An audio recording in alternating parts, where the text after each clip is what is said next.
Hi guys, good morning everyone. Happy Sunday. అర్థమైపోయింది అనుకుంటా, ఇది సండే వ్లాగ్ అండి. ఎవరైనా ఫస్ట్ టైం కనుక మన ఛానల్ని చూస్తుంటే మన ఛానల్లో ఇంకా వీడియోస్ ఉన్నాయి, చూడండి. నచ్చితే కనుక సబ్స్క్రైబ్ చేసుకోండి.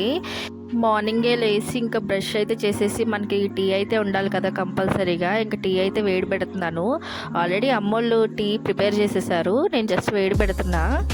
మావాడు కూడా నాతో పాటు నిద్ర లేసాడు, చూడండి కుర్చీ కింద కూర్చున్నాడు. పొద్దున్నే మా వాడికి ప్లేట్లో బిస్కెట్లు పెడిగ్రీ పెడతారు, ఎందుకంటే వాడికి ఆకలి వేసినప్పుడు తింటూ ఉంటాడు. ఇంకా టీ వేడి పెట్టాను కదండి, మా అమ్మ అయితే ఇంక గ్లాసులో వేసి ఇచ్చారనమాట. మా నాన్న అయితే చికెన్ తేడానికి వెళ్ళారు, చూడండి ఎలాగా మీద పడతాడు వాడు. తోకు ఊపేస్తూ ఉంటాడు, నన్ను వదిలేసి ఎక్కడికి వెళ్ళావు ఏంటి అని. మార్నింగే కర్రీ వండేస్తే వాడికి కొంచెం అన్నం పెడతారు, ఎందుకంటే ముగ్గురం చర్చికి వెళ్ళిపోతాం కదా, వాడికి ఆకలి వేస్తే తింటాడని. మ్యాక్సిమం వదిలైతే ఎక్కడికి వెళ్ళాము, వాడిని వదిలి ఎవరో ఒక మనిషి అయితే కన్ఫామ్గా ఉంటాము. కాకపోతే చర్చ్ అంటే వెళ్ళాలి కదా. ఇంకా టీ అయితే తాగుతున్నాను, అంత వేడిగా ఉంటే తాగలేము కాబట్టి కొంచెం చల్లగైనప్పుడు తాగుతున్నాను. మా ఊడికి అయితే కర్రీ రెడీ అయిపోతుంది. ఈ కర్రీ మా నాన్నకి మిక్కీ గాడికి ఎందుకో చికెన్ కర్రీ తినబుద్ధి కావట్లేదు ఈ మధ్య, అదే ఫ్రై అయ్యి అయితే తినబుద్ధి అవుతుంది. చర్చ్కి అయితే రెడీ అయిపోయాను. ఇంకా మా ఓడు చూడండి గోల గోల చేస్తాడు.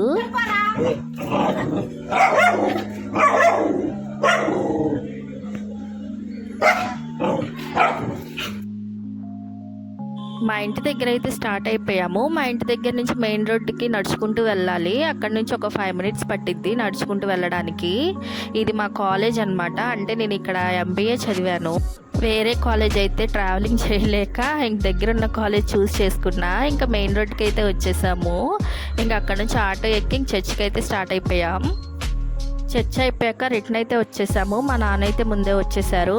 వచ్చేసరికి 12 అయింది. ఇంక మా నాన్న అయితే దోశలు అయితే వేశారు, తిన్నాం టిఫిన్. ఎందుకంటే మార్నింగ్ చర్చికి వెళ్ళేటప్పుడు టిఫిన్ చేయము, తినకుండానే వెళ్తాము, వచ్చాక తింటాము. చెప్పానుగా మీకు చికెన్ తిన్నాను. ఇంకా మా అమ్మ మటన్ తీసుకుంది వచ్చేటప్పుడు. ఇంకా గోంగూర ఒలుస్తున్నాను, గోంగూర మటన్ వండుతానంటే. మా అమ్మ కూడా బాగా చేస్తారు వంటలు. అసలు చెప్పాలంటే ఇది ఫ్యామిలీ వ్లాగ్ అనుకోండి.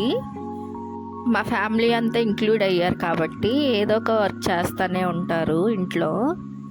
నాతో మ్యాక్సిమం ఏం చేయించరు ఇంట్లో వర్క్, ఏదన్నా ఏదో చిన్న చిన్నవి అట్లాగా చేస్తానంతే. ఎంతైనా పేరెంట్సే కదా, అలా ఉంటుంది ఆ ప్రేమ మన మీద వాళ్ళకి. ఇంకా ఆఫ్టర్నూన్ 1:32 అయింది. ఇంక అప్పుడు తింటున్నాం అన్నం, ఎందుకంటే 12 అయింది కదా టిఫిన్ చేసేసరికి. ఇంకా బట్టలన్నీ తీసాను షెల్ఫ్లోవి, ఎలా పడితే అలా ఉన్నాయని ఆర్గనైజ్ చేసుకోవడానికి. ఎన్ని బట్టలున్నా మనకి సరిపోవు కదా, అయినా బట్టలు లేవనే అంటాము. అంటే ఒకసారి వేసేసరికి పాతవైపోయినాయి అన్న ఫీల్ వస్తుంది. షెల్ఫ్లోవే కాకుండా ఇంకా వేరే చోట ఉన్న బట్టలు కూడా మొత్తం తీసి చదువుకున్నాను. మా ఊరు చూడండి ఎలా నిద్రపోతున్నాడో. ఇంకా అంతేనండి ఈ వ్లాగ్. నచ్చితే కనుక చిన్న లైక్ చేసి సబ్స్క్రైబ్ చేసుకోండి. Thanks for watching. Bye bye.